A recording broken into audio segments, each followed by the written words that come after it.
Thanks, Chandra, for the introduction and for inviting me. So this is joint work with Huyin Wen from Northeastern and Adrian Vladu, who was my postdoc, and now he's a faculty member in Paris. So today, the problem that we're going to look at is hopefully a problem that is familiar to many of us, which is convex minimization. So we have a convex function, and we're going to assume for simplicity that is differentiable. And we like to minimize this function subject to some constraints. And in this talk, we're going to assume that these constraints are relatively simple, by which we mean that we can actually efficiently project onto the feasible set. So that is the problem we're interested in: minimize f of x subject to x being this feasible domain K. And the computational model that we'll consider is that we're given access to the function via first order oracle. So this is just a black box that gives us back the gradient. So on a query point x from the feasible domain is going to give us back the gradient of f at x. And using this black box, we want to design an iterative method that constructs a sequence of query points. And based on the gradients observed, it comes up with an output solution. So this is x out. So this is a feasible point in the domain K. And we want this feasible solution to be within epsilon of the minimum. So f of x star is the minimum function value. And we want the function value difference between the output and f of x star to be on most epsilon. So here epsilon is our desired target accuracy. And we're going to measure convergence both in terms of epsilon and the number of query points. So that's the problem that we're interested in. I think many of us are familiar with it. And if we look at the unconstrained setting, right? So when the feasible domain is all of R to the D, then we also know a very nice algorithm for minimizing a convex function, which is a good old gradient descent. Right, so as we remember from calculus, when we move in the direction of the negative of the gradient, that is the direction in which the function decreases the most. So this naturally leads to this iterative scheme where we do precisely that. So we pick a small step size, eta t, and we move in the direction of the negative of the gradient, right? So that's the gradient descent scheme. And the way we should think about this gradient descent scheme is not actually as an algorithm, but rather as an algorithmic template, because the heart of the matter in gradient descent is actually how do we pick the step size or the learning rate. And this is actually a pretty difficult question to answer in general. And this is what is going to be the focus of this talk. How do we choose the step size? And here the answer a bit depends on whether we're answering this question in theory or in practice. So the typical theory answer that we might see in optimization class is that it really depends on the problem structure and it depends on the problem parameters. And we're going to talk a little bit more about this in a second. In practice, there's several answers that we might consider. And a typical approach might actually be to manually tune the step size. So by trial and error, we want to come up with a step size that seems to do well in our experiment. So this involved quite a bit of tuning, and therefore, so we would like to alleviate this as much as possible. And we're interested in methods that do as little tuning as possible and hopefully get theoretical convergence that are as good as possible. So let us dive in a little bit into why the theory answer is that it depends. And here, in order to understand why the answer depends, we can consider two very canonical examples of functions that we might be looking at. So here on the left, we have a function such like the absolute value of x, right? So in higher dimensions is the L1 norm. And this function has the property that the gradient doesn't change at all. So the gradient stays constant. And when we get to the bottom, this is where the minimum is, it drops to 0. So on the other hand, on the right, we have a function such as x squared, where the gradient changes very smoothly. So it's a Lipschitz function. So if we don't move too far away, then the gradient doesn't change very much. And these two settings are very different, as we could expect, since once we run gradient descent, we can see that on the left, if our step size is very high, we're going to bounce around and we're not going to be able to approach our minimum. So it's very natural that we consider decaying our step size as we approach the minimum. So we're going to use step sizes that are smaller and smaller. And on the right, the gradient changes very gradually. So it turns out we can actually make step sizes that are a lot larger. And in particular, we can make a constant step size. So make a constant progress in every iteration. And the right constant, it actually depends on the smoothness. So this is what what happens in these two settings, in this so-called non-smooth setting and smooth setting. And we set the step size in a very different way in theory. So in the non-smooth setting, we set decaying step sizes that decreases about 1/√t. And the number of iterations that we need to reach epsilon optimal point is 1/epsilon². And this actually turns out to be optimal. So this is the best we can hope for in this model, where the function is represented in a black box way. So on the picture on the right, when the function is smooth, as we saw, we can set a constant step size, which is 1 over the smoothness. And we get an improved convergence. So the number of iterations that we need for an epsilon optimal point is 1/epsilon. So that's a quadratic improvement, which is very significant. And that is actually not optimal. So it is the rate that basic gradient descent achieves, but actually we can do better. So there's a class of algorithms called accelerated methods that actually achieve even faster convergence. So we can converge at the rate of square root of 1/epsilon, which is a quadratic improvement over the basic vanilla gradient descent. And that is optimal in this black box model. So this is the theory answer. So we see these two very different scenarios where the functions can look very different. And we can see that we need to step sizes very differently, and they depend on the problem structure and all of these different parameters. So now if we look at these step sizes in this convergence, we might immediately be unsettled by the fact that we need to know quite a few things in order to set the step size, right? So here we're setting the step size proportional not only to square root of t, but also proportional to g, which is an upper bound on the length of the gradient. So we need to know such an upper bound. And also perhaps even more problematic, we're setting it proportional to the distance between the initial point x0 and x star, which is the optimum. And of course, this is a distance that we don't know. So this theoretical setting of the step size, it would be very difficult to set it like this in practice. And even on the right, we're setting the step size proportional to the smoothness, and we don't always know the smoothness. So for some problems, it may be smooth, but the smoothness parameters is something that we don't necessarily know, and it might change throughout the course of the algorithm.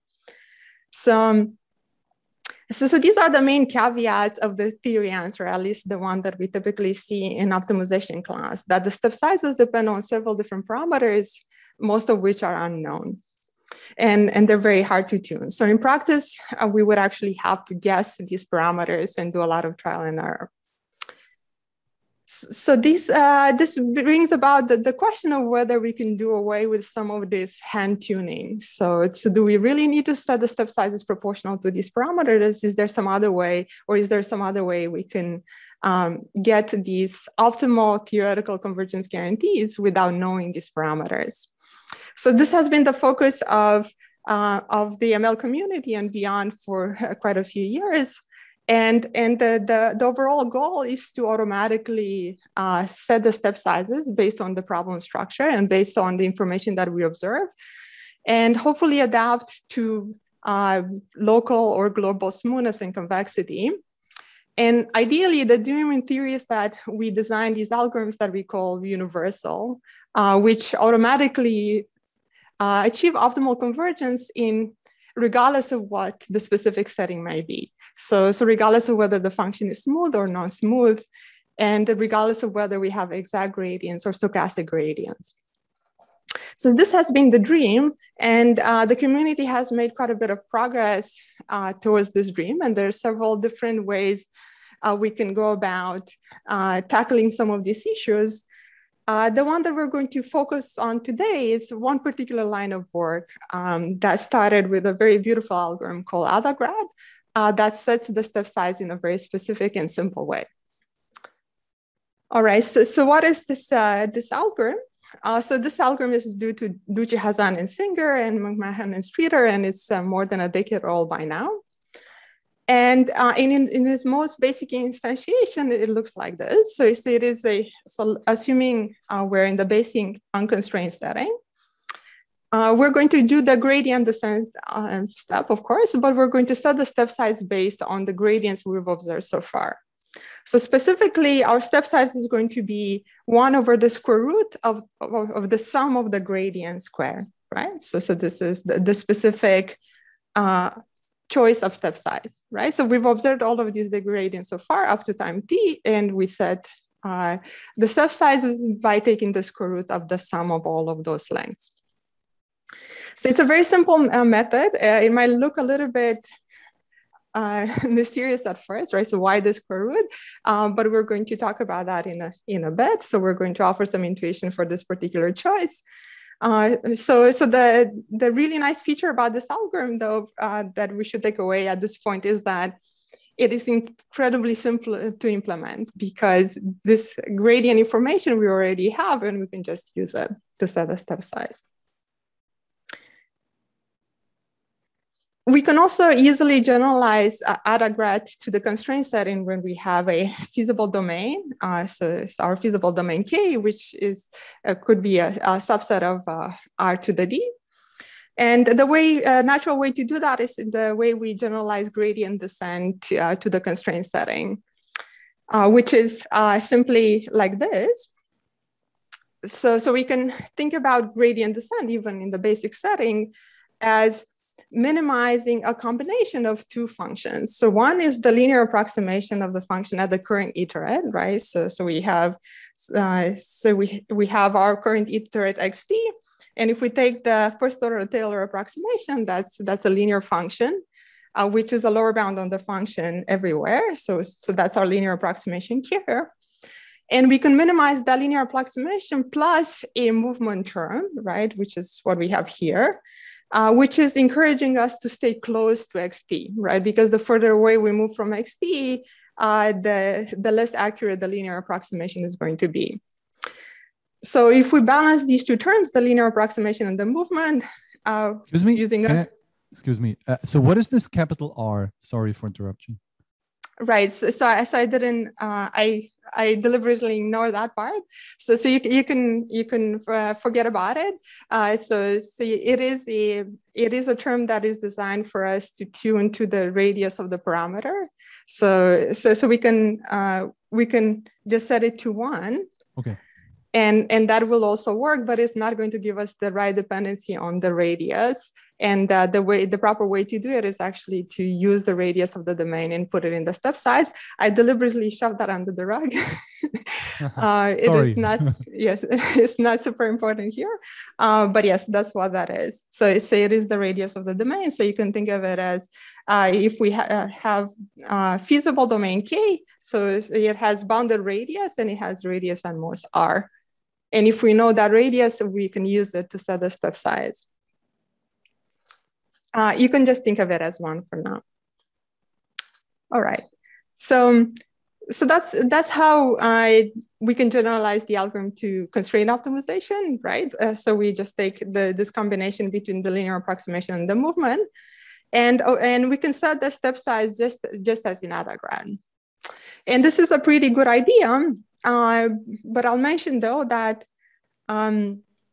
this particular choice where we're using the actual gradients, just like we did before, it is mostly suitable for domains that are essentially unconstrained. So they could be a bounded domain, but they can contain the global minimum. So this is the point where the gradient vanishes. So the global minimum, the gradient of x star is equal to 0.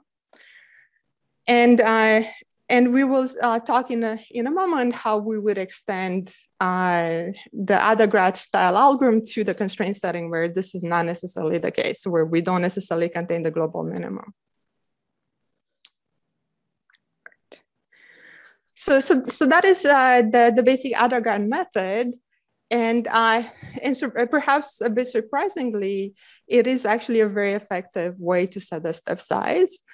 And we can actually show that it automatically adapts to the problem structure. So if we look at these two paradigmatic settings, the non-smooth and the smooth setting, we can show that Adagrad achieves the optimal convergence rate in the non-smooth setting, just like the theoretical algorithm from before, so 1/epsilon squared.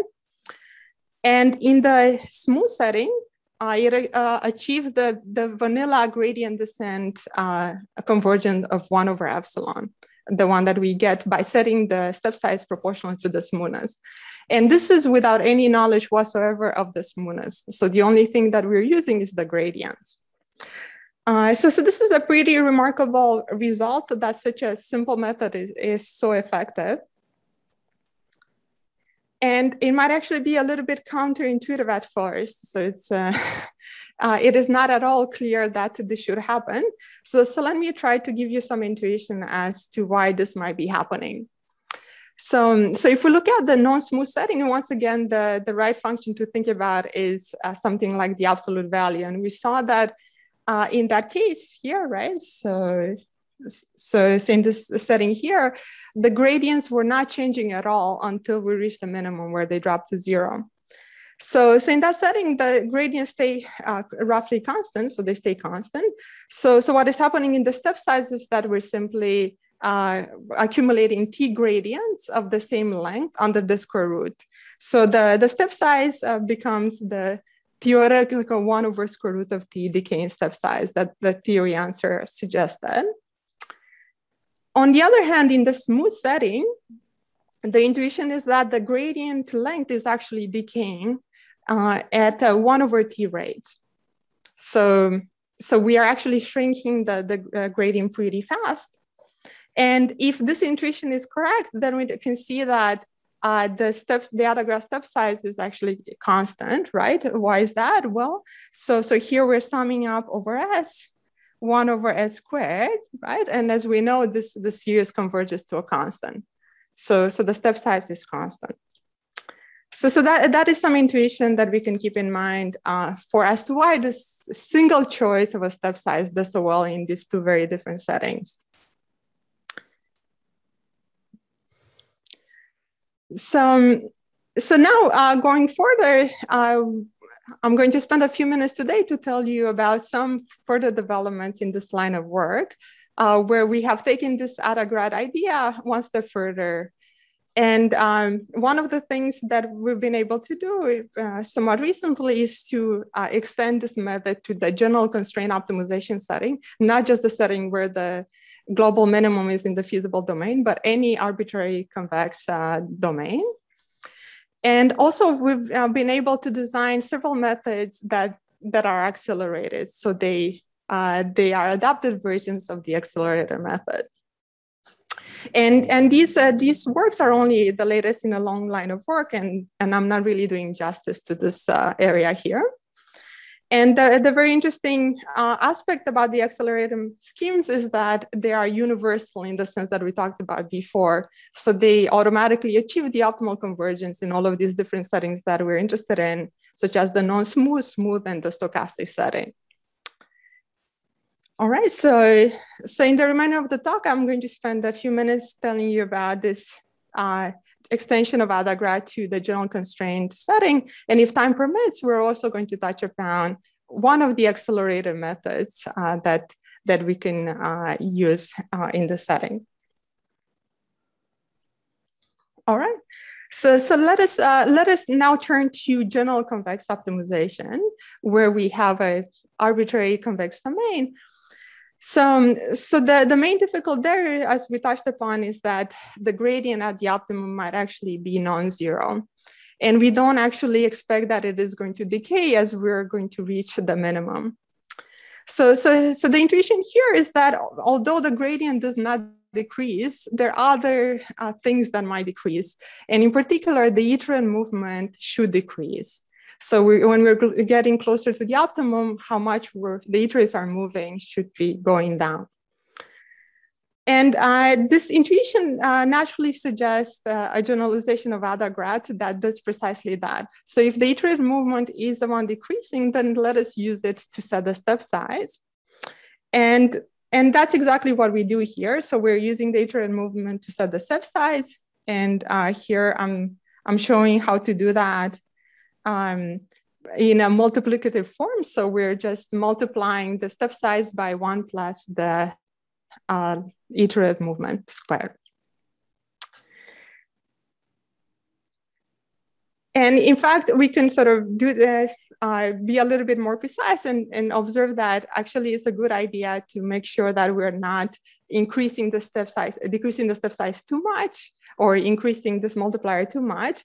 And a natural approach to do that is actually to scale down the iterative movement by the maximum it can be, and which in this case is the radius of the domain. So we can also divide by r squared just to normalize things and make sure that this factor here is only a constant factor. So this gives us the Adagrad plus algorithm. And once again, so here I wrote it in a multiplicative form, but we can unroll this, this recurrence. So if we unroll it, it will look something like this. So it is going to be 1 over the square root of some terms, right? And now they're no longer the gradient squared, they're these movement squares times 1 over the step size squares. And this is exactly the right kind of update so that it agrees with Adagrad. So why is that, right? So if we think about what is happening at Adagrad in gradient descent, so in the unconstrained setting, right, we do, then xi plus 1 is xi minus eta I times the gradient, right? So that means that if we're looking at the movement squared, right? So that's precisely the step size squared times the gradient squared, right? So when we come back here, right, we can see that we're dividing by the step size squared times the movement. So we will just precisely get the length squared of the gradient in the unconstrained setting. So this will be exactly Adagrad if the domain is unconstrained. And if the domain is constrained, it will be something else, and it's a natural generalization. So that's one approach we can take in the constraint optimization setting. So natural question would be, how well does it do, right? Does it do as well as Adagrad does in the unconstrained setting? And the answer is yes, up to logarithmic factors. So we can show nearly optimal convergence in the non-smooth setting up to some logarithmic factors, which would be interesting to remove. And in the smooth setting, we get the usual vanilla smooth gradient descent guarantee of 1 over epsilon. So the log factor is a dimension, Alina, or what is it? It's a log t. Yes, so it's the log factor. So yeah, or log 1 over epsilon. So I see. So it's basically there's a log 1 over epsilon square. Okay. Exactly. So, yeah. So the convergence in terms of t has a extra square root of log t factor. Alina? Yeah. What's slightly confusing to me is that you mentioned just before that it should exactly coincide with Adagrad in the unconstrained setting. So why don't you get exactly the same result? In the unconstrained setting, yes, we can show that we don't get the extra logs, but in the general constraint setting, at least the proof that the proof that we have, it's not optimal in that sense. There's not necessarily any reason why it should be suboptimal. It's just we don't know how to show the optimal convergence without the log in the general constraint setting. So that would be very interesting to remove that log. But just to be clear, so does what you mentioned that Adagrad has problems in the constrained setting if the minimizer, the global minimizer is not in K? So does that Is that somewhere where you guys are getting a benefit for Adagrad Plus? Yeah, so the step size based on the gradient squared in the smooth setting, intuitively, we're relying on the fact that the gradient decreases as the iterations go by and as we're getting closer to the optimum. And this is crucial for ensuring that the step size remains constant. If the gradients are staying large, we're accumulating T of them under the square root. So then we'll be setting a step size that is 1 over square root of T, even in the smooth setting, which is going to affect our convergence in that setting. So this is the reason why here we're looking for setting the step sizes based on a quantity that actually decreases as we're progressing through the optimization. And the iterative movement is one such a way. Thanks.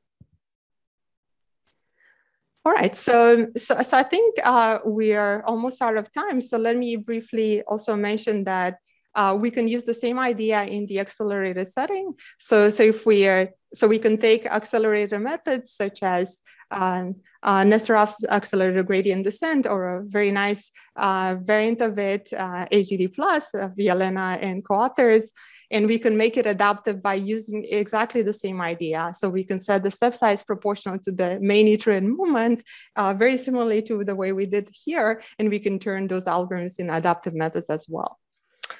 And with that, let me jump to some open problems that some people in the audience might be interested in, including one very nice open question from Chandra. Thanks, Chandra. So let me first mention some open problems that I'm very interested in this line of work. So one of the things that we sort of shoved under the rug, but it came out, was that in these methods, we're using the radius of the domain to set the step size. In particular, we're assuming that the domain is bounded, it has a bounded radius, and we are using it as part of the step size. And it would be very interesting to design an accelerated method that actually adapts to that radius. So this radius, in some settings, it might be unknown. It could be proportional to the initial distance between x0 and x star. So it would be very nice not to have that parameter. So there's been some work on this in the unaccelerated setting, and there's been quite a bit of progress. It would be very nice to see the similar progress in the accelerated setting. Also, if the domain is not bounded, these algorithms, I'm not aware of much theoretical work on these algorithms that allow us to prove convergence guarantees. So it'd be very nice to address that as well. And another problem structure that we have in addition to smoothness is a strong convexity. And I'm not aware of any algorithms that can adapt to strong convexity. So that would be very nice. And last but not least, let me also mention a very nice question that Chandra asked a while back, which is, are there any applications of these adaptive methods to discrete optimization? So are there any combinatorial optimization or graph problems or some such that could actually benefit from the ability to adaptively set the step size? So with that, let me thank you for your attention, and I'm happy to answer any questions.